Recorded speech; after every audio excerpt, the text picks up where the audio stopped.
নজরুলবাবু, আজ বাংলা থেকে বলছিলাম। বলছি, বলুন। আপনি জানেন যে আজকে মুখ্যমন্ত্রী মমতা বন্দ্যোপাধ্যায় যে ইডির যে আইপ্যাকের অফিসে গিয়েছে তদন্ত করতে, সেখানে মুখ্যমন্ত্রী নিজে চলে গিয়েছেন। এর আগেও মুখ্যমন্ত্রীকে আমরা দেখেছি। এই যে গোটা বিষয়টাকে আপনি ঠিক কিভাবে দেখছেন? মানে এত সক্রিয়তা মুখ্যমন্ত্রী কেন দেখাচ্ছে? কি মনে হয় আপনার? দেখুন, আমাদের দেশের যে বিএনএস আছে তার 238 নম্বর ধারা অনুসারে এটা অপরাধ। এখন ইডির লোকেরা তার বিরুদ্ধে মামলা করবেন কিনা, তদন্ত করবেন কিনা, সেটা তাদের ব্যাপার।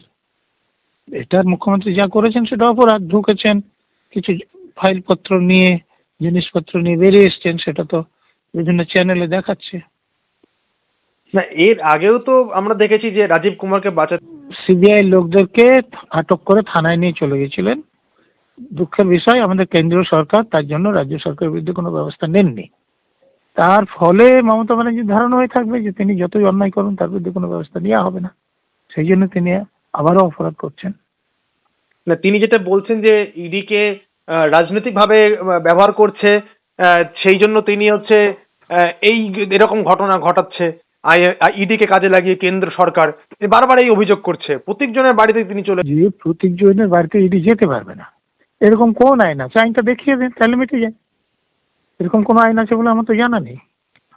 তারা অপরাধের টাকা তদন্ত করছে, তাদের কাছে খবর আছে যে এখানে গেলে তথ্য প্রমাণ পাওয়া যাবে, তারা গিয়েছে। যদি মমতা ব্যানার্জির এরকম কোনো আইন জানা থাকে যে না, প্রত্যেকজনের বাড়িতে যাওয়া যাবে না, দেখিয়ে দিক। আমার তো জানা নেই যে এরকম কোনো আইন আছে। এখানে মুখ্যমন্ত্রী অভিযোগ করছেন যে এটা বেআইনি, এইভাবে কোনো রাজনৈতিক দলের দলীয় অফিসে কার্যালয়ে ঢুকতে পারে না। আপনার জ্ঞানে কি বলছে যে এটা কি ইডি ভুল করেছে, আমি অসাংবিধানিক নাকি? আপনাকে একই কথা বলছি, আপনি মুখ্যমন্ত্রীকে জিজ্ঞেস করুন, আপনি আইনটা দেখান যে কোনো রাজনৈতিক নেতার বাড়িতে বা রাজনৈতিক দলের অফিসে তদন্তকারী সংস্থা যেতে পারবে না। আমাদের দেশে এই আইন আছে, এরকম কোনো আইন নাই।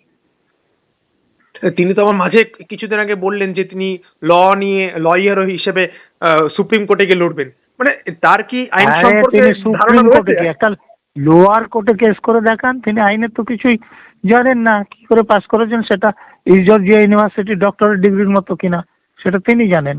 তো সেটা ওনার ব্যাপার, উনি সুপ্রিম কোর্টে গিয়ে লড়ুন। কিন্তু আমি বলছি উনি যেটা করেছেন সেটা অপরাধ।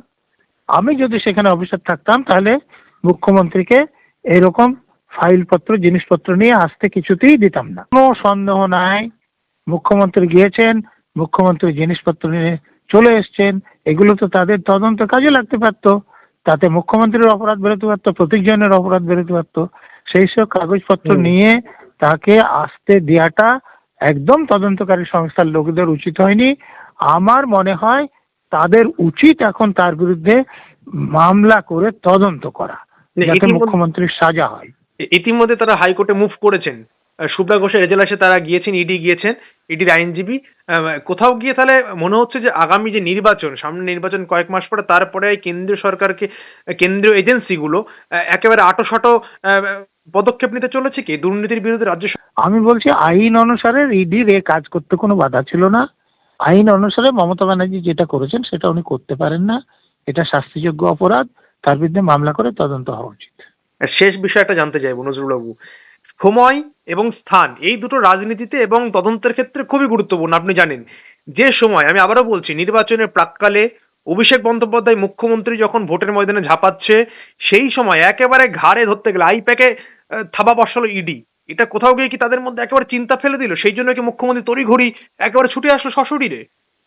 দেখুন, থাবা বসানোর অবস্থায় না থাকলে তো ইডি থাবা বসাতে পারতো না। এসে তো আমার বাড়িতে রেড করতে আসেনি, প্রত্যেকজনের বাড়িতে গিয়েছে কেন?